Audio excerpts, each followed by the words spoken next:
السلام علیکم ناظرین، آپ کی خدمت میں حاضر ہیں نئی ویڈیو کے ساتھ۔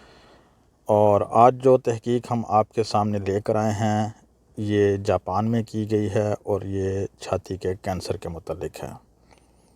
چھاتی کا کینسر اس وقت سامنے آتا ہے جب وہ اپنی جڑیں پھیلا چکا ہوتا ہے، لیکن اب اوساکا یونیورسٹی کے ماہرین نے ٹیراہائٹرس ٹیکنالوجی کی مدد سے برسٹ کینسر کی ابتدائی تشخیص میں کامیابی حاصل کی ہے۔ اس کی بدولت صرف نصف ملی میٹر کی رسولی کی شناخت بھی کی جا سکتی ہے۔ اوساکا یونیورسٹی اور فرانس کے کچھ اداروں نے مل کر ٹیراہائٹرس ٹیکنالوجی کو استعمال کیا ہے۔ تصویر کشی کے اس عمل کے ذریعے وہ رسولیاں بھی دیکھی جا سکتی ہیں جن کی شناخت اس سے پہلے ممکن نہ تھی۔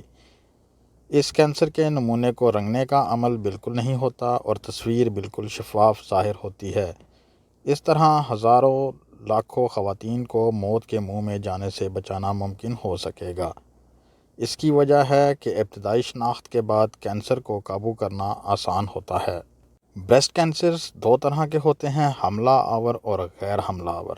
لیکن پہلی خطرناک قسم میں کینسر چھاتی کی نلیوں میں چلا جاتا ہے اور تیزی سے چھاتی اور پورے جسم میں پھیل سکتا ہے۔ یہی وجہ ہے کہ دونوں اقسام کا کینسر جلد شناخت ہونے کے بعد اس کا علاج اور پیچیدگیوں سے بچنا آسان ہو جاتا ہے۔ ٹیراہائٹرس کی سطح پر دیکھنے کے عمل ہمیں چند ملی میٹر کی تبدیلی یا رسولی بھی دکھا سکتا ہے۔ اس میں لیزر سے ٹیراہائٹرس شعاعیں خارج کر کے براہ راست چھاتی کے سرطان کے نمونے پر ڈالی جاتی ہیں۔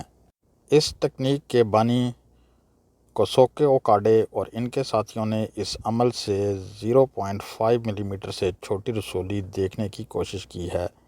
اس میں زبردست کامیابی ملی ہے اور روایتی طریقوں کے مقابلے میں یہ عمل 1000 گنا زیادہ مؤثر اور قابل عمل ہے۔ اگلے مرحلے میں اس مشین لرننگ سے گزار کر مزید بہتر بنایا جائے گا۔